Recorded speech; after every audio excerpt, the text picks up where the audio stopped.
सबसे पहले हमने स्टार्ट किया।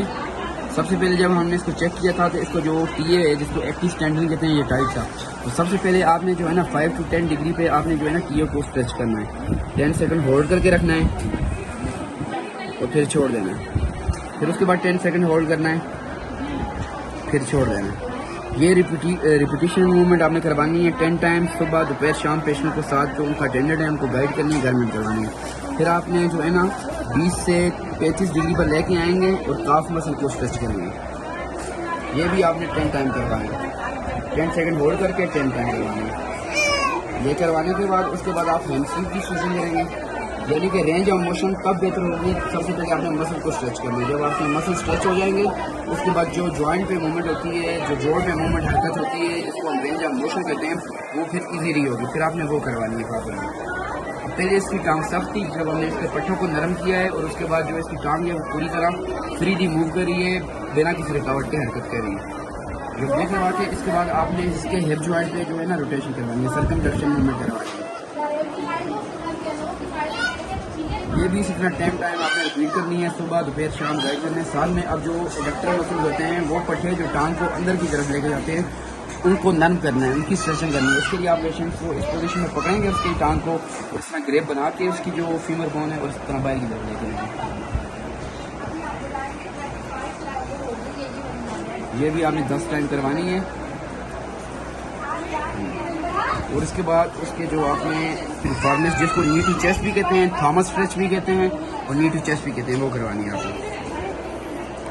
ये बायलेटरल भी करवा सकते हैं और यूनिलेटरल एक टांग की भी आप करवा सकते हैं। जब इस तरह हो जाएगी, पेशेंट हमारे पास क्वाड्रिप्लेजिक सीपी है, यानी कि इसकी दोनों टांगों में भी मसला है और बाजू में भी। तो उसके लिए आपने यही वाला प्रोटोकॉल दूसरी टांग की तरफ इस्तेमाल करना है, यही सेम प्रोटोकॉल। अभी फिर बाजू की तरफ आ जाते हैं। अभी इसकी आज की एक्सरसाइज सबसे पहले आपने इसकी रेंजेस चेक करनी है, फिर MMT चेक करनी है, फिर टोन चेक करनी है। वो करके उसके मुताबिक इसकी एक्सरसाइज करनी है। अभी इसके हाथों में भी प्रॉपर कमजोरी है, ग्रिपिंग नहीं कर सकती, किसी चीज़ को पकड़ नहीं सकती, उठा नहीं सकती। तो उसके लिए आपने इसको एक्सरसाइज करवानी है। सबसे पहले इसकी आपने इसमें रेंज ऑफ मोशन करवानी है, एल्बो जॉइंट पे फ्लेक्शन और एक्सटेंशन करवानी है। 10 से 20 दफ़ा सुबह दोपहर शाम, साथ में आपने मरीज के साथ जो अटेंडेंट होगा उसको भी बताना है, ठीक है। फिर शोल्डर पे आ जाएंगे, इस तरह एबडक्शन और रिलैक्शन करवाएंगे।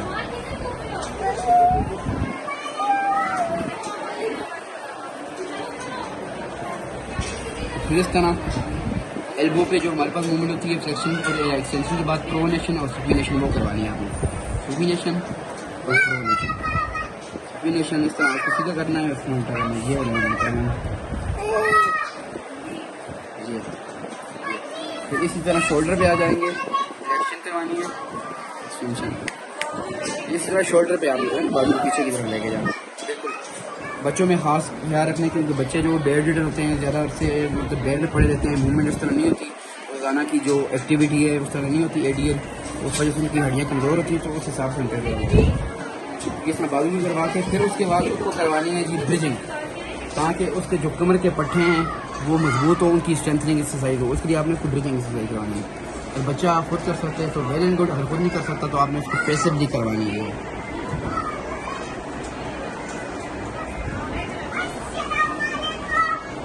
ये एक्टिविटी